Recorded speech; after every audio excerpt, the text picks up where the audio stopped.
This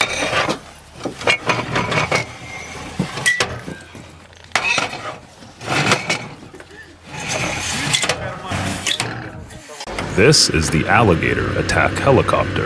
Introduced in 1997, it's loaded to the teeth with a variety of munitions. It gets a combined 5,400 HP of power.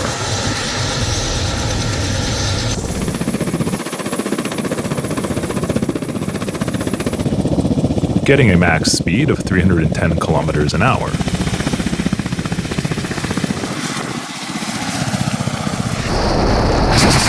It uses S-8 or S-13 rockets in its rocket pods and gets a 450 kilometer combat range.